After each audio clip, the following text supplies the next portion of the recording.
కష్టపడి నా భర్త రూపాయికి రూపాయి సంపాదించి నన్ను కూర్చోబెట్టి నాకు అన్నీ సమకూరుస్తున్నాడు.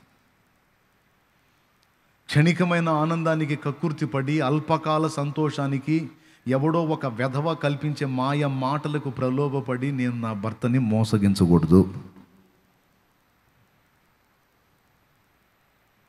ఇలాగ నేను మోసగిస్తే నా భర్త అమాయకుడు తెలియకపోవచ్చు, కానీ నా దేవుడికి తెలుసు. ఏ లెక్కలో గడతాడంటే వంచకురాలి లెక్కలో నన్ను గడతాడు, దుర్మార్గురాలి లెక్కలో నన్ను గడతాడు, అపవిత్రురాలి లెక్కలో నన్ను గడతాడు, మోసకారి లెక్కలో నన్ను గడతాడు, నయవంచకురాలి లెక్కలో నన్ను గడతాడు.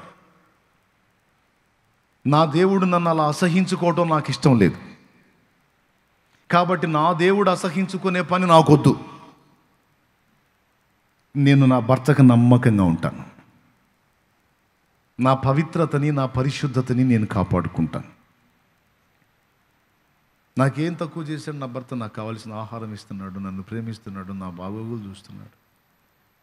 ఎవరో పనికి మాలినోళ్ళు చూపించిన కొన్ని ప్రలోభాలకు నేను ఎందుకు లొంగాలి? కొంతమంది ఉంటారు, మీ ఆయన అట్ట ఉన్నాడు, నువ్వేమో ఎట్టున్నావు, నువ్వేమో రంబలాగున్నావు, ఆయన ఏమో ఏందో నల్లగా ఏదో బొగ్గులాగా ఉన్నాడు, అసలు ఆయన ఎట్ట నచ్చాడు నీకు, మీ వాళ్ళు ఆయనకి ఎట్ట ఇచ్చారు నిన్ను అని సైతానోళ్ళు ఉంటారు. సైతానోళ్ళు, ఈ దయ్యపు సంబంధులు ఉంటారు. ఇన్నోళ్ళు ఊరుకో, కాపురాల్లో చిచ్చులు పెడుతుంటారు. ఇట్లాంటి మాటలు మాట్లాడి పచ్చగా ఉన్న కాపురాల్లో పెడుతుంటారు. అసలు నువ్వెంత చక్కని దానివి, ఆయన మొహం ఏంది, నీ మొహం ఏంది, అసలు నిన్నెట్టి ఇచ్చారు, నీ గొంతు కోశారు అని వాళ్ళు కొయ్యటం కాదు, ఈ మాట్లాడే వ్యక్తులు కోస్తారు నీ గొంతు. అసలు నీ అందానికి, నీ ఉన్న పొజిషన్కి, మన బజార్లో ఫలానా దగ్గర ఫలానా ఇంట్లో ఉన్నాడు చూడు ఆయన, ఆ ఒడ్డు పొడుగు మనిషి, ఆయన అందం, అసలు నువ్వు ఆయన పక్కన ఉంటే ఎట్లా ఉంటుందో ఒక్కసారి ఊహించుకో.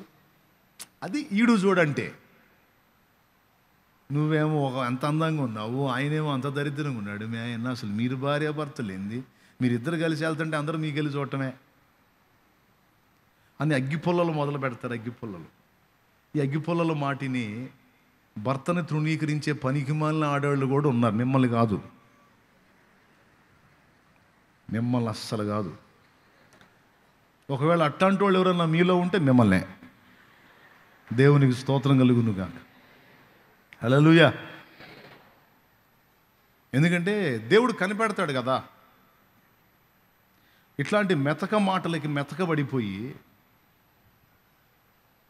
తేడాబడి చక్కగా ప్రేమించి ఆదరించి మంచిగా అన్ని విషయాల్లో చూసుకునేటువంటి భర్తను వదిలిపెట్టి, కన్న బిడ్డలను వదిలిపెట్టి దరిద్రులతో వెళ్ళిపోయినటువంటి వాళ్ళు చాలామంది ఉన్నారు సమాజంలో. వాళ్ళ జీవితాలు నాశనం అయిపోయినాయి. వాళ్ళు పిల్లల చేత ద్వేషించబడ్డారు, సమాజం చేత తృణీకరించబడ్డారు. వాళ్ళు ఇప్పుడు సుఖంగా లేరు. ఎందుకు తెలుసా? చేతులారా తెలిసి తెలిసి జీవితాల నాశనం చేసుకున్నారు. పనికిమాలిన వాటిని చూసి, పనికిమాలిన వాటిని విని, మాయకు మోసపోయి.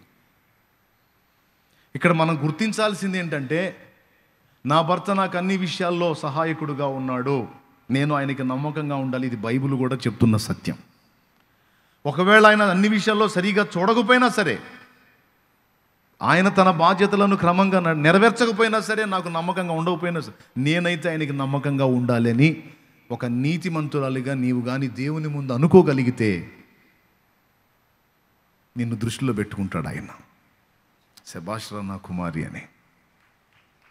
యాజ్ ఇట్ ఈజ్గా పురుషుడు కూడా, ఒక్కొక్క పురుషుడు నిర్దాక్షిణ్యంగా భార్యని పిల్లల్ని వదిలిపెట్టేసి తీసుకొని వెళ్ళిపోతాడు. ఏందిరా పెళ్లి చేసుకుంటివి, ఆ అమ్మాయిని పిల్లల్ని కంటివి, కుటుంబము పిల్లలు అంతంతోళ్ళు అయ్యారు, తినగలిగే పిల్లలు అయ్యారు, అమ్మాయిని అంతుని వదిలిపెట్టి వెళ్తున్నావు అంటే ఆ అమ్మాయికి నన్ను ప్రేమించడం తెలియట్లా అంటాడు ఈడు.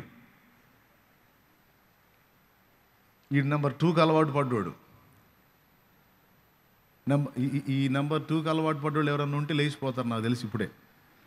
అసలు ఇవన్నీ ఎందుకు ఈయనకి వాక్యం చెప్పకాని. దేవునికి స్తోత్రం. హల్లెలూయా. ఈ క్షణమే లేచి వెళ్ళిపోతాడు. నువ్వేందో చెప్తే వచ్చాను, కానీ ఎవడు ఎంతమందిని చేసుకుంటే ఎందుకు వాక్యం చెప్పుకోక పోతే పోని పీడ వదిలి నేనేం పట్టించుకోని.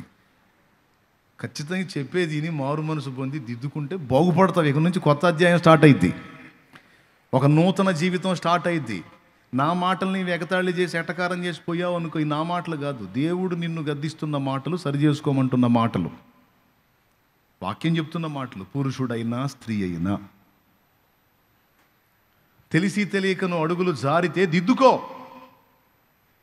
సరి చేసుకో. ఇప్పటిదాకా తెలిసి తెలియక అడుగులు జారావేమో, తేడా పడ్డావు. కనీసం ఇక నుంచైనా నేను పరిశుద్ధాత్మ సంబంధిని, నేను పరిశుద్ధాత్మను కలిగి ఉన్నవాడిని, పరిశుద్ధాత్మను కలిగి ఉన్న దానిని, నేను దేవుని రక్తములో కడగబడ్డవాడిని, దేవుని రక్తములో కడగబడ్డదాన్ని, నేను నా జీవితాన్ని సరి చేసుకోవాలి అనుకో. నువ్వు ఒరిజినల్గా పరిశుద్ధాత్మను కలిగి ఉంటే ఖచ్చితంగా ఈ మాటలు నీకు ఇంపైన సువాసనలాగా ఉంటాయి. మన సమస్త ప్రవర్తన యందు దేవుడు మనల్ని పరిశీలిస్తాడని మర్చిపోవద్దు.